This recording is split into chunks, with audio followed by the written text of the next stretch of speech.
On parlait de Canal. Vincent Bolloré a pris les rênes du groupe depuis bientôt un an. Sa stratégie est claire. Il veut privilégier les abonnés. C'est pour cela qu'il programme désormais les Guignols encryptés. D'autres émissions en clair vont-elles disparaître? François Rousseau pose les enjeux du débat. Si les pertes continuent, il y a un moment où on sera obligé d'arrêter le robinet parce que Vivendi ne pourra pas apporter de l'argent indéfiniment à Canal. C'était il y a 10 jours et depuis, cet avertissement choc de Vincent Bolloré agite les médias. Les bouleversements imposés par le nouveau boss l'été dernier tournent au fiasco. Toutes les émissions en clair de la chaîne sont à la baisse. À commencer par celle qui a longtemps été sa locomotive. Bonsoir à vous tous, soyez les bienvenus sur le plateau du Grand Journal. Moitié moins d'audience pour le Grand Journal, privé des Guignols éjectés encryptés. En un an, il a égaré 640 000 téléspectateurs. Canal a donc dû baisser les prix des spots publicitaires. Autre conséquence, pour le Petit Journal diffusé juste derrière, l'émission reste en forme. Merci de regarder le Petit Journal. Mais elle a perdu 535 000 téléspectateurs en un an. Vincent Bolloré s'agacerait de son impertinence. Ses producteurs pourraient plier bagage vers une autre chaîne. Non, mais non. Le midi aussi, les émissions accusent le coup. Le supplément le dimanche ou la nouvelle édition en semaine.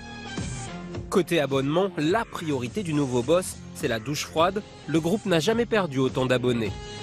Selon le site d'info Les Jours, moins 200 000 rien que pour les 3 premiers mois de l'année.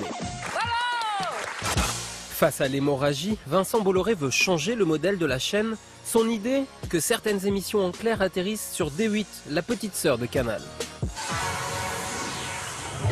Menace sérieuse ou coup de bluff? À Canal, le clair va-t-il disparaître? Pour en débattre, Caroline Bonacossa, bonjour. Bonjour. Vous suivez l'actualité du groupe Canal depuis des mois, notamment un article en octobre dans le Parisien, aujourd'hui en France, qui avait fâché Vincent Bolloré. C'est ça. Face à vous, Renaud Revel, journaliste média à l'Express, bienvenue. Vous êtes, en tout cas vous le faites régulièrement, l'un des rares à défendre et à comprendre la stratégie peut-être du patron de Vivendi. On vient de le voir avec François Rousseau, on reverra l'ensemble des audiences des émissions en clair, elles sont en baisse. Vous y voyez, Caroline Bonacossa, un échec pour Vincent Bolloré ou au contraire finalement, une confirmation, c'est ce qu'il cherchait pour pouvoir se débarrasser du clair. Est-ce qu'on peut être content que son entreprise se porte mal? Je ne suis pas sûre, c'est un bon manager, il devrait plutôt chercher de bons résultats. Le clair de Canal+, cette année, avoisine les 50% de baisse. Donc honnêtement, c'est un échec. Donc ça pose vraiment problème sur sa stratégie, sur ses arbitrages, sur ses choix, sur les renégociations de contrats qu'il a fait, sur les gens, on le sait tous, toutes les têtes qui sont tombées. Est-ce qu'il n'a pas un peu hâtivement, est-ce qu'il ne s'est pas privé de talent, sous prétexte que ce n'étaient pas des gens de son équipe, alors que c'était des gens talentueux qui avaient quand même un modèle plutôt vertueux? Ça ne donne pas un indice sur ce qu'ils veulent faire après, Oui, coup d'après. Effectivement, Renaud Revel, c'est peut-être ce qu'il faut se dire, c'est-à-dire que la stratégie de Bolloré, c'est tout simplement de fermer le clair. Oui. S'il est affaibli, c'est plus facile à faire, peut-être. Ah, je pense que Bolloré, qui est loin d'être un type idiot, Ça, tout le monde est d'accord. a une stratégie extrêmement claire. Je pense qu'il a déjà mûrement réfléchi. Et que l'objectif de Bolloré, c'est se calquer un peu sur ce que fait Draghi, d'ailleurs, de l'autre côté, avec SFR.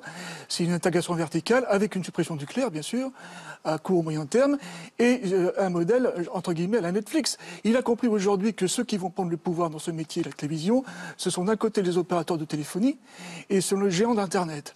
Un seul chiffre, Netflix a investi cette année 5 milliards de dollars aux États-Unis pour la production de 32 séries originales.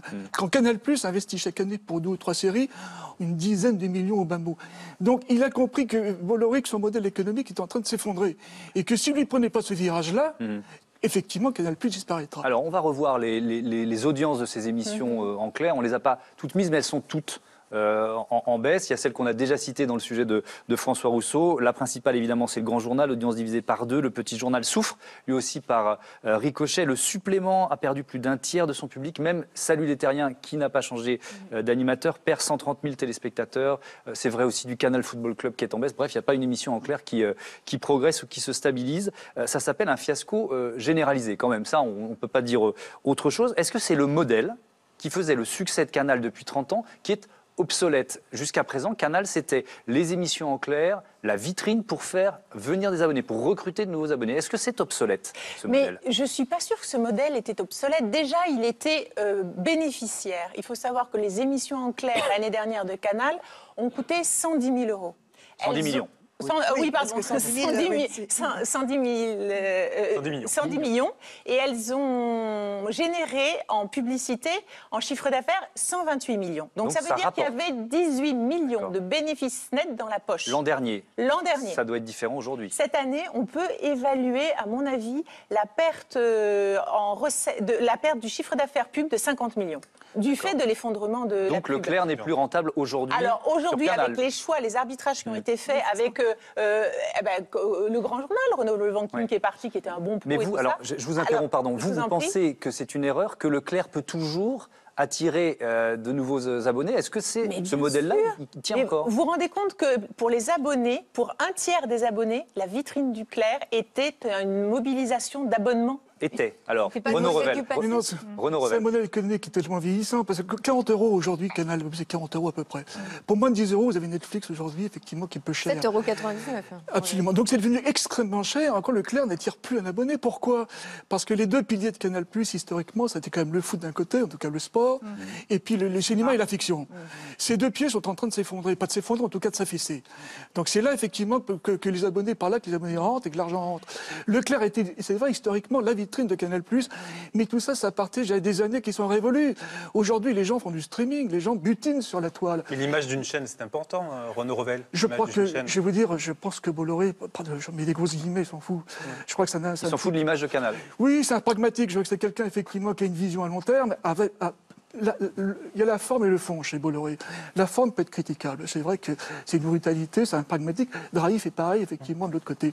Alors, il y a le fond. Je pense que c'est un type qui voit à peu près à 10 ou 15 ans, convaincu de la justesse, en tout cas, de son modèle. Et à partir de là, je crois qu'il n'y met pas les formes. Bien entendu. Donc l'image de Canal+, je crois que c'est une question secondaire. Réponse rapide de Caroline Bracossa là-dessus. Ensuite, on passe au... C'est un pragmatique, d'accord, mais c'est un fiasco. Il a perdu les droits de la Ligue la première ligue anglaise, qui est le championnat le plus populaire. Mais il achète Beansport par ailleurs. Mais ça pas fait encore. Alors on va en parler. On va en parler.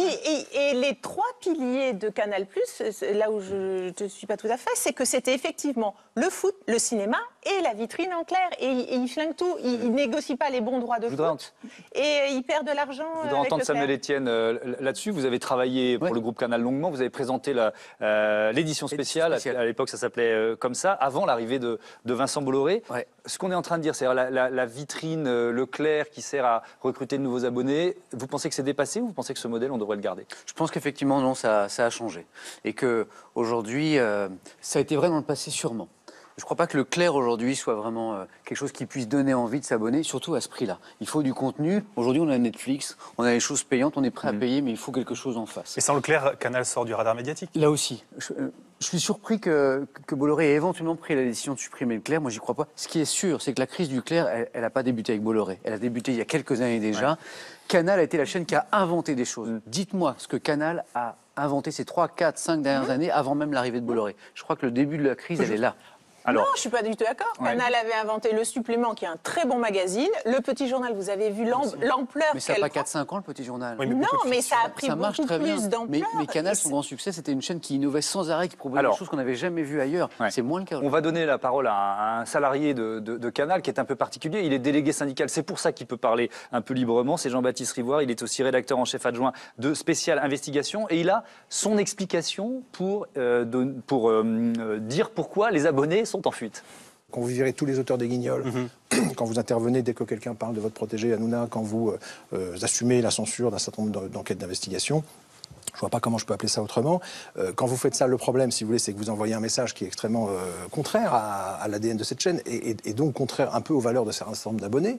Et le risque que vous prenez, c'est que les abonnés se désabonnent. Ils ne sont pas obligés de rester abonnés, ils ne sont pas obligés de regarder la chaîne. Donc les gens peuvent aller regarder d'autres chaînes de télévision, ils peuvent se désabonner. C'est le risque. Donc le risque, il est là. Et ça, c'est un risque pour l'emploi qui est évident. Voilà, selon le site d'info Les Jours, lesjours.fr, 200 000 abonnés perdus sur le premier trimestre de cette année 2016. Ça justifie finalement le discours que Vincent Bolloré a tenu devant les actionnaires de Vivendi, c'était le 21 avril, dans lequel il annonçait une quasi-faillite ou en tout cas une menace de faillite. Est-ce que ce discours il n'est pas aussi démobilisateur finalement pour... Moi, si j'ai envie, je ne suis pas abonné et je me dis, tiens, je vais peut-être m'abonner à Canal, ah bah c'est pas le moment. Mais c'est hallucinant que vous n'allez pas vous abonner alors qu'on vous dit, bah, si ça se trouve, là, on va fermer la chaîne, rien ne va plus.